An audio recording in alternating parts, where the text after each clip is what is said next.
Nu, apsveic vēlreiz, tiešām grandios panākums, tā kā no gaisa nokrits.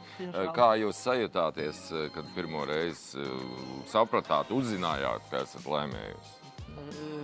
Pārsteigta, protams, biju. Vai jums pirmo reizi vispār tāda uzvara loterijā? Jā. Dzīvē? Dzīvē vispār pirmo reizi. Nepiedalos tādos. Jā?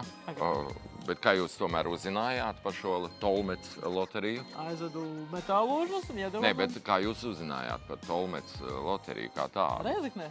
Aizvedu preci. No kaimiņiem?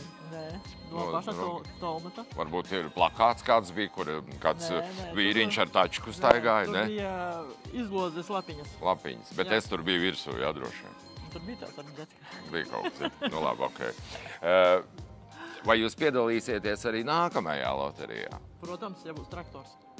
Jā, tagad vajadzētu traktoru. Un jūs domājat, ka varētu būt, ka jums varētu uzvaru spīdēt divreiz pēc kārtas? Nu, kāpēc gan ne? Jā, pārsteidzoši. Labi, un ko jūs pateiktu un novēlētu tiem, kuri šaubās piedalīties lūk šāda veida izlozēs, loterijās, akcijās galvā? Lai piedalās. Cik vienkārši. Un brauc ar pilnu tačku. Jā, mums nāk ar pilnu tačku. Kas jums tur iekšā bija tajā tačkā, ka jūs atcerumā? Mums tur bija, kas tur bija? Ķēdes, šitās žogi, biezais metāls, šitas skārts. Un jums tagad mājās nekā tā vairs nav? Nē, nav. Priekš kā viņš vajadzīgs. Priekš kam, ja ir tāda laba mašīna, vai ne? Piedalieties loterijās un būsiet tikpat priecīgi kā uzvarētāji.